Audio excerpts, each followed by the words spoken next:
Hello friends, स्वागत आहे तुमचे पुन्हा एकदा एका नवीन व्हिडिओमध्ये. तर आज आपण बघणार आहे कोणत्याही साईजची कटोरी कशी काढायची आपल्याला. तर ब्लाऊज अंगावरचं माप असो की ब्लाऊज मापाचा असो आपल्याला, तर कोणत्याही मापासाठी आपल्याला कटोरीचे माप कसे काढायचे हे आपण बघणार आहोत. तर हे मापासाठी ब्लाऊज आलेला आहे. हे बघा 9.5 इंच छातीचा चौथा भाग आहे इथे आणि कमर 27 इंच आहे. पूर्ण उंची याची 12 इंच आहे. तर हे बघा, आता मी इथे पेपर कटिंग करून दाखवत आहे. तर आपण कटोरीचं माप कसं काढायचं हे बघणार आहोत.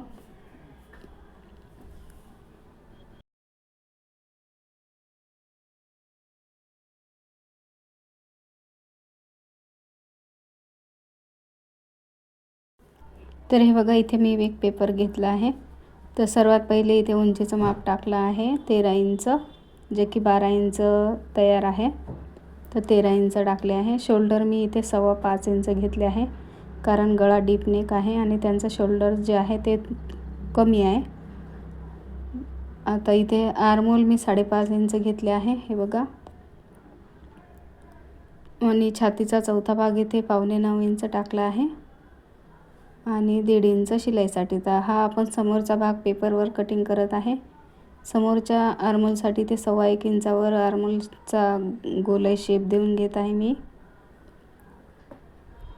हा समोरच्या भागासाठी आर्महोल गोलाई आहे.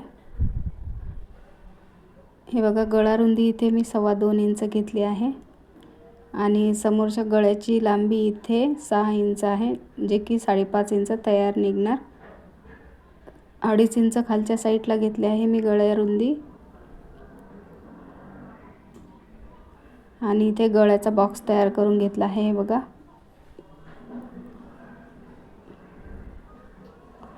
आता इथे कमरेचं माप टाकायचं आहे आपल्याला पहिले. तर कमर 27 इंच आहे, तर इथे 6.25 इंच मी कमरेचा चौथा भाग घेतला आहे. तर हे बघा, कमरेचा चौथा भाग आणि शिलाईसाठी 1.5 इंच एक्स्ट्रा घेतले आहे समोरच्या भागासाठी.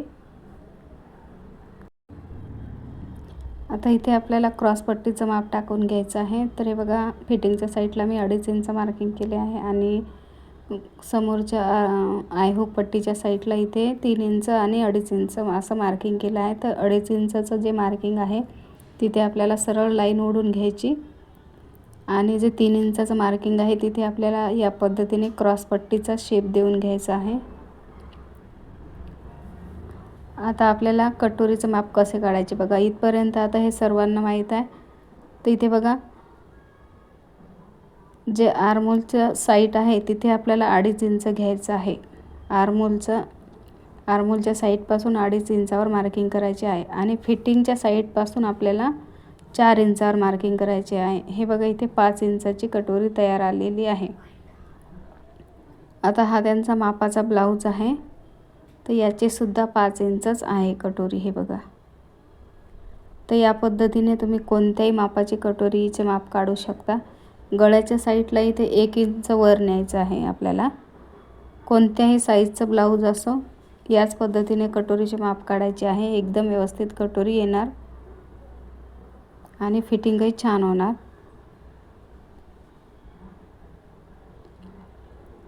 तर हे बघा, कटोरीचा शेप एक छान आलेला आहे. तर या पद्धतीने तुम्ही कटोरीचे माप काढायचे आहे. तर आता मी हे कट करून घेत आहे जसं आहे तसंच, आणि कटोरी वाढवून घ्यायची आहे. ती कशी घ्यायची आहे ते सांगत आहे.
तर हे बघा सर्व पार्ट कटिंग करून घेतले आहे आणि आता हा जो कटोरीचा भाग आपला निघला आहे तो आपण आता दुसऱ्या पेपरवर ठेवून घेणार आहे।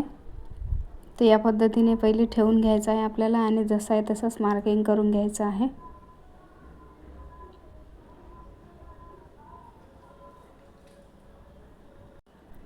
मार्किंग करून झाल्याच्या नंतर आपल्याला दोन्ही साईडला कटोरीसाठी एक्स्ट्रा मार्जिन वाढवून घ्यायचे आहे। तर हे बघा आता इथे पहिले मी मार्किंगच करून घेत आहे जसं आहे तसंच।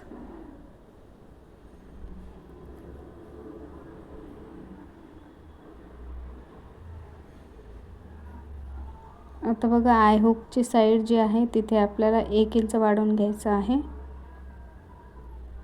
आणि जी फिटिंगची साईड आहे तिथे आपल्याला 1.25 इंच वाढवून घ्यायचं आहे। जर छातीचा भाग अधिक जास्त असेल तर तुम्ही दोन्ही साईडने 1.25 इंच वाढवून घ्या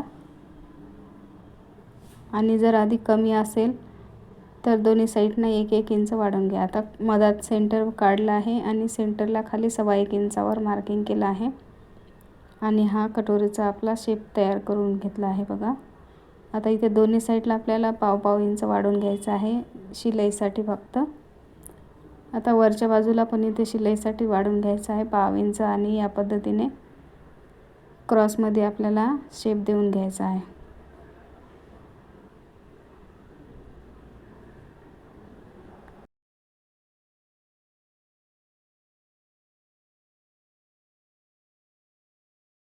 तर हे बघा आपलं मार्किंग झालेलं आहे। आता इथे जसं मार्किंग आहे तसंच कट करणार आहे आपण।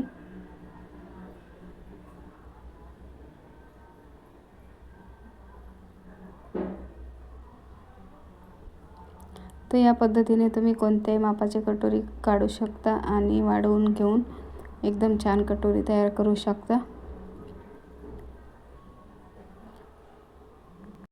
तर हे बघा इथे आपली कटोरी तयार आहे। तर या पद्धतीने आपल्या समोरच्या भागाची कटिंग झाली आणि कटोरी कशी वाढवायची हे सुद्धा माहीत झाले। जर तुम्हाला व्हिडिओ आवडला तर व्हिडिओला लाईक करा आणि माझ्या चॅनलला सबस्क्राईब करा। पूर्ण व्हिडिओ बघितल्याबद्दल खूप खूप धन्यवाद।